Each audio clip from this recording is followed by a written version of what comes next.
पत्रकारिता करने वाली वेबसाइट कोबरा पोस्ट ने एक और सनसनीखेज खुलासा किया है, लेकिन इस बार यह खुलासा सोशल मीडिया के गलत इस्तेमाल पर किया गया है।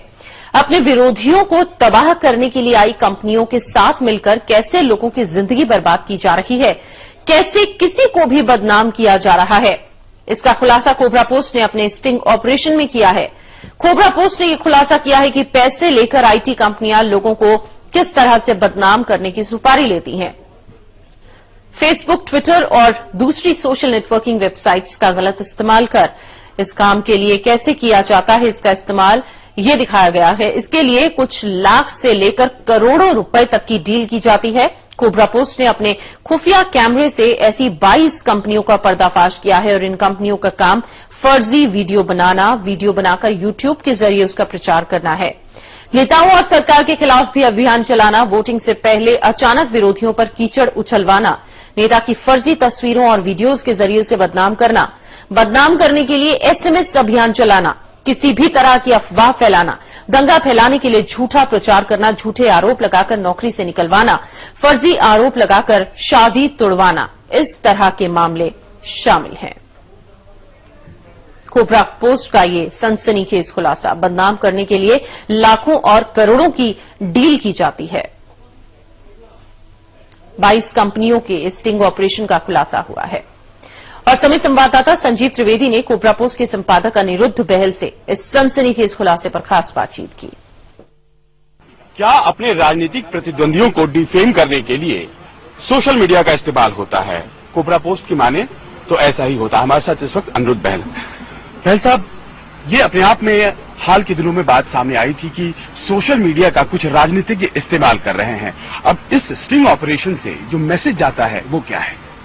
मैसेज जाता है कि सोशल मीडिया का बहुत बुरी तरह से दुरुपयोग हो रहा है और लोग इसको हर तरह के लोग मिसयूज कर रहे हैं। पॉलिटिशियन तो मिसयूज कर ही रहे हैं, क्या पता और कॉर्पोरेट्स भी कर रहे हो, क्योंकि ये कंपनीज बड़े ऑर्गेनाइज तरीके से आपका सोशल मीडिया प्रोफाइल फैब्रिकेट करती हैं।